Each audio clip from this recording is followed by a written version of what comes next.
I'm a reporter who investigated a Florida psychiatric hospital that earns millions by trapping patients against their will. Ask me anything. I'm Neil Bedi, an investigative reporter at the Tampa Bay Times. You might remember me from this 2017 AMA. I spent the last several months looking into a psychiatric hospital that forcibly holds patients for days longer than allowed while running up their medical bills.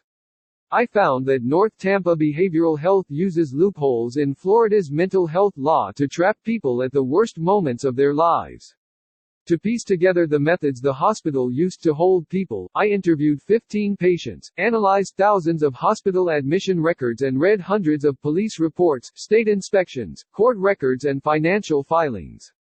Read more about them in the story. In recent years, the hospital has been one of the most profitable psychiatric hospitals in Florida. It's also stood out for its shaky safety record. The hospital told us it had 75 serious incidents, assaults, injuries, runaway patients in the 70 months it has been open. Patients have been brutally attacked or allowed to attempt suicide inside its walls. It has also been cited by the state more often than almost any other psychiatric facility. Last year, it hired its fifth CEO in 5 years. Brian B.J. Coleman was a quarterback on the Green Bay Packers practice squad in 2012 and 2013, played indoor and Canadian football, was vice president of sales for a trucking company and consulted on employee benefits. He has no experience in healthcare. Now he runs the 126-bed hospital. We also found that the hospital is part of a large chain of behavioral health facilities called Acadia Healthcare, which has had problems across the country. Our reporting on North Tampa Behavioral and Acadia is continuing. If you know anything, email me at nbedi@tampabay.com, mailto, nbedi@tampabay.com, link to the story, proofed it, getting a bunch of messages about Acadia. Wanted to add that if you and #39D like to share information about this, but prefer not using email, there are other ways to reach us here, too. Thanks so much for your questions and feedback. I have to sign off, but there and #39's a chance I may still look at questions from my phone tonight and tomorrow. Please keep reading. The most dramatic Jedi, how did you first find out about this facility? Do you think anything will be done regarding the facility as a result of your reporting? Neil Bedi, this all started with a tip from a family. A woman called and said her 80-year-old mother was trapped inside. She was struggling to see her or even speak to a doctor. She said, during one of the few allowed visiting hours, she met other families with almost identical experiences. I started calling around and heard the same thing again and again. It's too soon to tell what will happen, but I'll be reporting and keeping an eye out. Dimby time, is any legal action being taken to stop this and hold the hospital accountable? This sounds like a dystopian novel come to life. Neil Bedi, some of these patients would occasionally hire lawyers to help get them out. The presence of a lawyer sometimes made things smoother, but not always. I haven't seen any larger legal action take place. Jadebao, do you have any recommendations for people to stay safe based on anything you have learned? For example, if a person felt wary of something like this going on near them, but still needed mental health help, are they just screwed? Neil Bedi, no, they should definitely seek help. We did identify problems here, but the system as a whole is important, and people who need mental health help should seek it. I think a little bit of research ahead of time could help. The online reviews from this facility had already echoed some of the issues we found. Also, there are generally public records about state inspections online. You can look up most healthcare facilities in Florida here. Jareding 1, hey Neil. First off, I wanted to thank you for standing up for psych patients, because not enough people will. Are you familiar with the troubled teen industry? It sounds really similar to what you've been looking into. Often, consultants for the clinics will give false or exaggerated diagnoses and refer kids to programs they receive a kickback from. The kids are bounced around different clinics until the parents run out of money, or catch on to the scam. It's a huge industry in the U.S., and incredibly damaging to the patients. I was stuck in the troubled teen industry as a patient for 2 years, and years later I still struggle with PTSD from being put in solitary, kicked, slapped, and forced to skip meals as punishment. Thanks for your time and the work that you do. Neil Bedi, I haven't heard about this but I'll definitely read more. We'll put it on my reading list. Thank you for your kind words. Taco_champ, I work in healthcare and see the Baker Act misapplied pretty routinely. Sometimes even to just prevent a patient from leaving AMA when they pose no threat to themselves or others. Do you think it's time to revisit and reform the Baker Act? I've thought about this before, but I don't think there is any political will for changing the law. It affects so few people and there is all this paranoia around preventing mass shootings. Neil Bedi, I'm not sure, TBH. Experts say the law itself is pretty strict about ensuring patients are guaranteed certain rights and aren't exploited. But there is a trend of facilities following incorrect interpretations of the law. There was an editorial in our paper from our editorial board responding to this. Commenting full, greater than last year, it hired its 5th CEO in 5 years. Brian B.J. Coleman was a quarterback on the Green Bay Packers practice squad in 2012 and 2013, played indoor and Canadian football, was vice president of sales for a trucking company and consulted on employee benefits. He has no experience in healthcare. Now he runs the 126-bed hospital. Why would they hire someone like this, with literally zero medical experience, to run a medical facility? I looked up Acadia Healthcare and saw that their current CEO has only been there for less than a year. The whole corporation is crazy sketchy. Neil Bedi, I don't think I have an answer to this question. But he story does have his response to this. And GT, in his statement to the Times, Coleman said he had experience in logistics, financial forecasting and customer service, as well as valuable, transferable skills and attributes including team leadership, situational analysis and sound decision-making. Full statements are also online. 16-bit salt. I worked at a children's psychiatric hospital in Pittsburgh run by Acadia, Southwood Psychiatric Hospital. You aren't exaggerating how bad Acadia is, in fact it's almost impossible to understand the full extent of it without first-hand experience. How did you manage to get the records without massive HIPAA violations? I would have loved to have helped you out when I was working for them 2014 to 2017. Edit. Bad mobile grammar. Neil Bedi, thank you for reaching out. I'd love to chat if you're interested. Shoot me an email at nbedi@tampabay.com, mailto, nbedi@tampabay.com. The patient records came from the patients, which makes it no longer a HIPAA violation. The court data was retrieved with a public information request to the clerk of court. Philadelphia. I remember this being the plot to one of the seasons of American Horror Story. Basically a reporter checks herself in to go deep undercover, and then finds herself being held there against her will, with the idea that only a mentally ill person would claim that she's healthy, and finding ways of making her normal actions seem crazy. If you were admitted into their system, how could you be sure that you can walk back out again, if you were to go deep undercover? Neil Bedi, that season was great. I don't have any good ideas. We also don't do undercover reporting here, per policy, and I'd probably do pretty badly if I was a character on that show.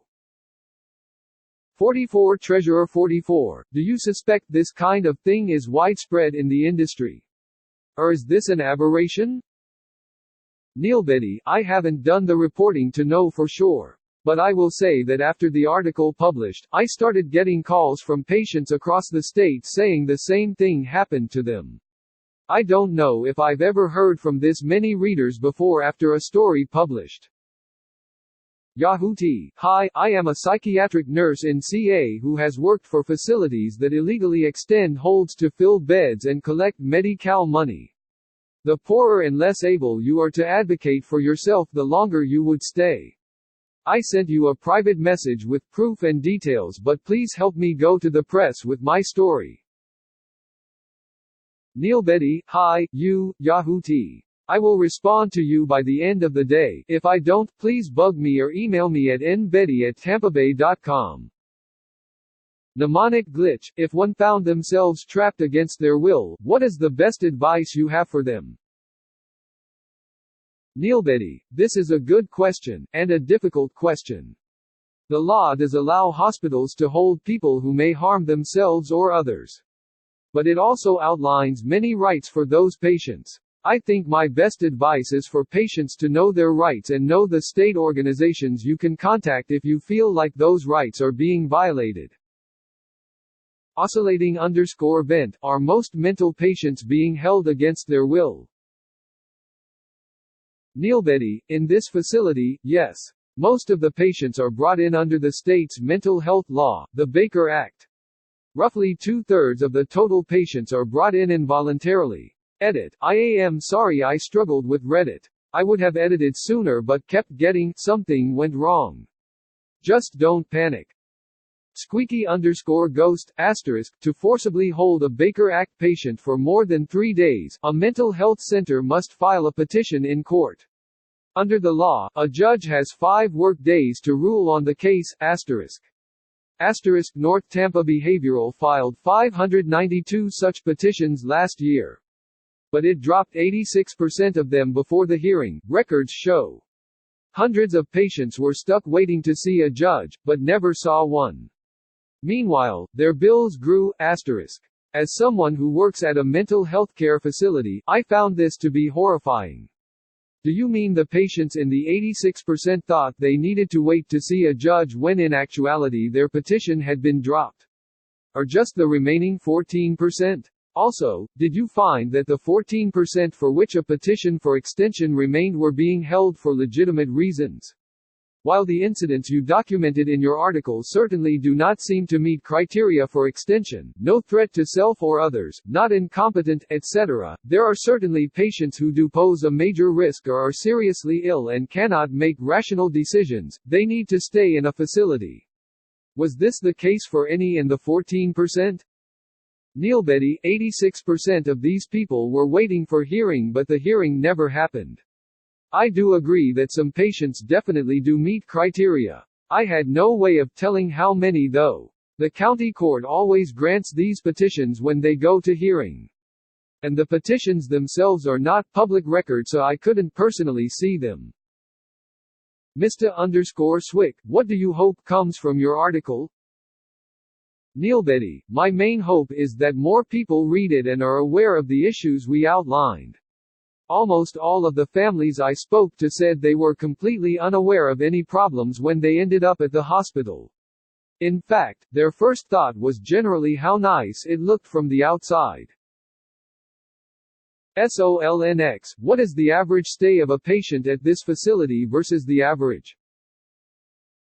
Neil Bedi, in 2017, the most recent year of comparable data available from the state, the average length of stay at the hospital was 8.8. The other psych facilities in the county that take Baker Act patients from the same location had an average of 5.1 days. If you compare to facilities that take at least 50% Baker Act patients, it had the second highest average length of stay in the state. Fiendishrabbit, what kind of legal recourse do people have against this kind of behavior? Shouldn't there be a state or federal investigation going on? Systematic false imprisonment seems like the kind of racket that should lead to hefty prison times for those responsible. Neil Bedi, good question. There are rights outlined in the law that you are guaranteed, and there are lawyers who specialize in the rights of mental health patients. A few of the families I spoke to did end up hiring lawyers to help get their loved ones out. Maybe fairy, maybe not. Which loopholes in the law would allow this sort of a thing to happen? Neil Bedi, thanks for the question. We outline this in the story. One of the largest ones is the petition process. That stats we found are striking. Richardson R43, what was the most difficult part of this investigation for you? Edit, I meant difficult as in mentally taxing, but you could also answer which piece of evidence was the hardest to obtain. Neil Bedi, this may have been one of the toughest times I've had getting patients on the record. I think there's still a ton of stigma around mental health and most people did not want their names and experiences published. JML 2878. What makes this unique from any other privately run psychiatric facility or prison? Neil Bedi, I don't know if I'm answering your question, but we did find that the hospital stands out from others for its high profit margins and its many cited problems. Opening square bracket, closing square bracket, opening parenthesis, closing parenthesis. Alice Royal, I'm wondering how the victims can ever recover here. If they were already struggling with mental illness, now there's surely PTSD on top of it, and any sort of mental health treatment center or doctor will be a trigger. Have you followed what happened to people after? Neil Bedi, some of the patients I spoke to did deal with trauma after their stays. I'm glad to say that many are better after seeking care afterward. Ted, how did they proceed to keep patients against their will? Can't their relatives do anything about it to contest? Neil Bedi, going to copy my answer above because someone asked a similar question. And GT, the law is interesting here. The Baker Act is intended to protect people who are a threat to themselves or others due to mental illness. It allows a hospital to restrict a person's rights in these situations. But it also has strict guidelines so the patients are still protected. The article outlines how the hospital skirts or breaks those guidelines. It's also why even though some families fought hard against this, they felt like they couldn't do much. BEETLEJUICEME, I just want to say the work you're doing is really important and I hope every person in your life tells you that every day. I hope you hear it from your parents and your spouse and your bosses and coworkers and from strangers on the street. Even well-run, involuntary commitment hospitals tend to lead to more suicides and worse health outcomes and are for most patients, really inmates, a form of torture, which is why involuntary commitment for all but the absolute most extreme cases is discouraged in more progressive parts of the Western world.